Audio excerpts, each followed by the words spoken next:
Hello everyone, I'm Dante from Low Manor and welcome to Gamescom. We are finally getting some more lore and in-game changes in the form of the D.va Shooting Stars cinematic, along with a new map to match, Busan. So let's jump into the news and see what we have. So as always, I'm going to be starting off with the most obvious lore updates, with the cinematic Shooting Stars. This is a partial origin story for D.va, although by this point she has been a mecha pilot for at least a few months, possibly up to a year. As you can imagine, this doesn't really add anything to the lore or push the story forward, as we already have a solid understanding of her origins, despite some retcons along the way, which this short does reinforce. We do, however, get some character development for who D.va actually is in real life, behind her persona. One of the most notable developments is that she isn't a giant celebrity that we've all been led to believe. Yes, she is famous, but she far from revels in it. In fact, she shuns it. The celebrity facade is entirely for her sponsorship, that allows her to do what her new purpose is: protect the people of Busan. She is even more spurred on by her recent close call only a week before, showing signs of PTSD starting to set in, a complete contrast to how she seems both in-game and to the public world.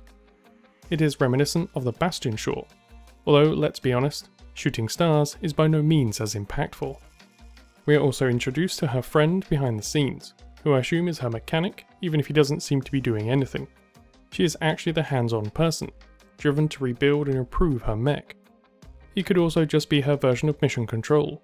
Either way, he is stuck with her obsession of terrible food and sponsored noodles.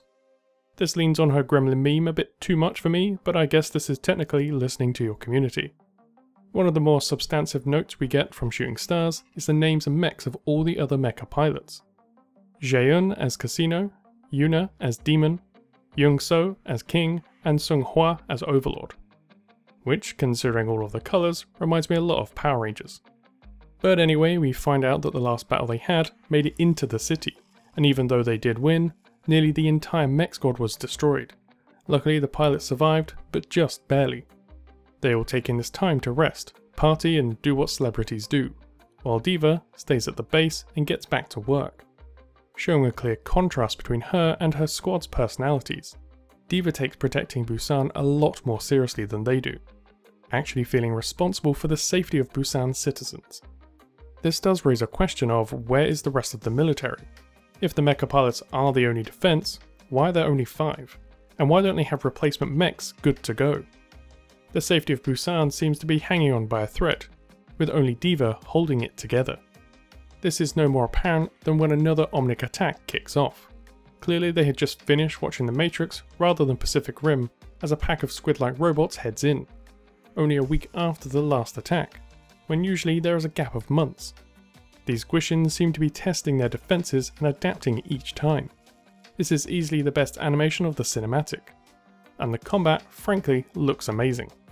And leads to one of her most iconic strategies, self-destruct, which at this point apparently isn't a feature.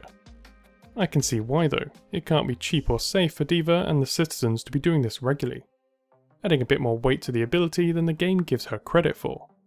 In the end, with her getting back to work and showing us how different reality is to the news put out, her barely a scratch was actually a near-death experience, resulting in her potentially being out of action for months, just like the rest of her crew.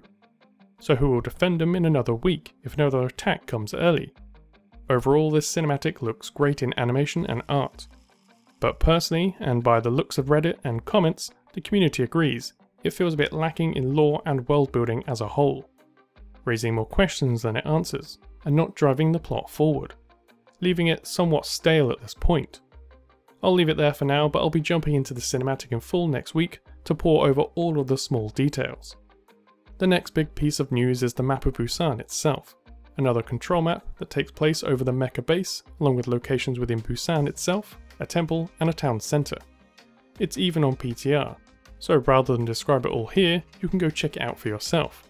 Overwatch even backed it up with a short stream from South Korea with old pros and presenters playing the map.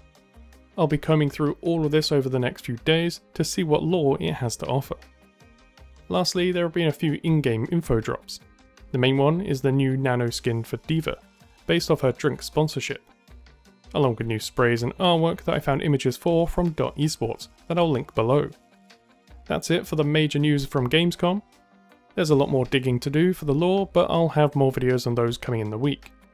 Was there any mage news that I missed? And what are your opinions on both the cinematic and the new map? Let me know in the comments section below.